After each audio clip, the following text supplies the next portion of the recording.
Hello all, just a quick video today on a viewer request, the sonic showers and a brief history of the device. However, it really is one of those Trek technologies that less took an idea and sci-fi'd it, and more overheard a couple of words and went, yeah, that'll do.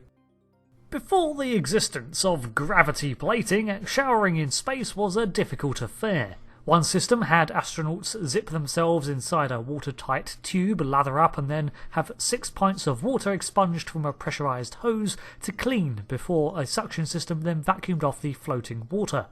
The whole process is also said to have taken a very long time to complete in microgravity, but this could be seen as the first space shower. An alternative to the full-on shower and much quicker methods was to simply spray on liquid soap and use sparing amounts of water to wash, while a towel and more suction systems ensured that droplets did not float away and wreak havoc. However, by the time of Star Trek spaceflight, thankfully gravity plating had been created that would fix a lot of these issues and allow for a more Earth-familiar shower. In the early days of space travel, Starfleet used to keep tanks of water on board for use in a ship's plumbing. This water was recycled and part of an entire system on pre-replicator starships like the NX-01, just as in real-life space stations. However, sonic cleaning was already a known science by 2151, and we see a toothbrush in use that used sonic waves to dislodge plaque and food remnants. Around the late 22nd to early 23rd century, the sonic shower was introduced, probably among the influx of technologies provided by the formation of the United Federation of Planets, and since then, starships have incorporated these devices for personal use as an alternative to water cleaning. Sonic showers, in principle, used sound waves to vibrate dirt and grime from the surface of a body, using pulses to loosen the particulates from the skin, where they were then filtered away, leaving a clean person behind. The advantages of this over regular showers are fairly obvious. For a start, a ship has to carry less water and can dedicate more space to other facilities, and apparently it's far more hygienic than simply coating yourself in water and soap. There's also the time factor.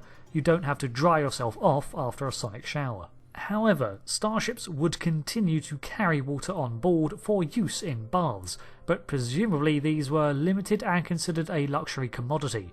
Plus, most starships by the 24th century had advanced holodeck systems that could simulate water or even replicate H2O in certain programs, as we can see in the first episode of Star Trek TNG. So perhaps they're not actually that limited, but definitely when a sonic is more convenient and faster, well, you're only going to take a bath for the fun of it. Or if you're biologically shifted into another species based on your planet's native evolutionary lines and suddenly become aquatic. When a sonic shower malfunctions, it can be rather painful, as the most frequent malfunctions is that the sound becomes audible and painfully loud or high-pitched, often both.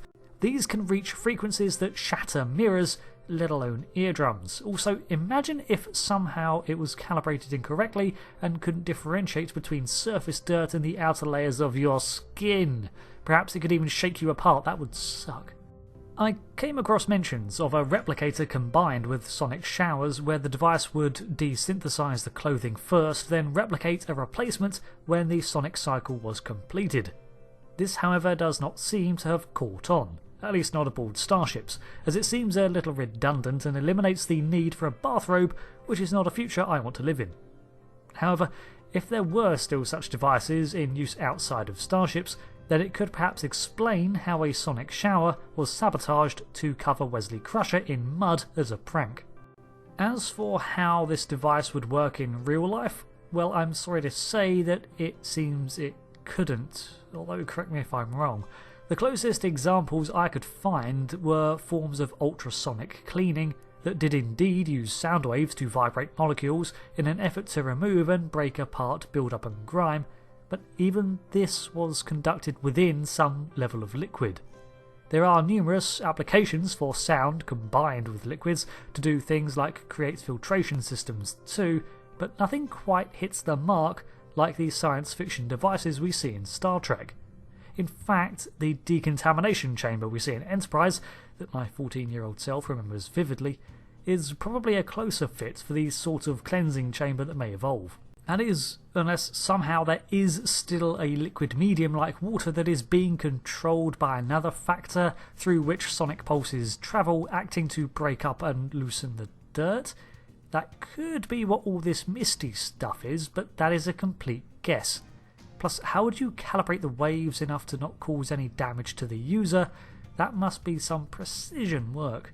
I also found a user on TrekBBS referencing this inspiration for the sonic shower being a NASA-funded hydrosonic shower, but even this apparently utilised steam in its function. I could not find any more information about this though, and I don't want to just paraphrase someone else's research, so here's a link to it. Also, while researching for this one, I looked into what makes an electric toothbrush a sonic toothbrush. It's because it makes a noise when it vibrates. That's it. Thanks for watching this quick techie video on the sonic shower.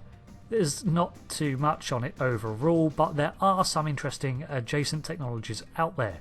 If you can invent a quick method of showering in space, especially in microgravity, I'm sure there are several space agencies that would like to talk to you. Speaking of talking, I should shut up now. Goodbye.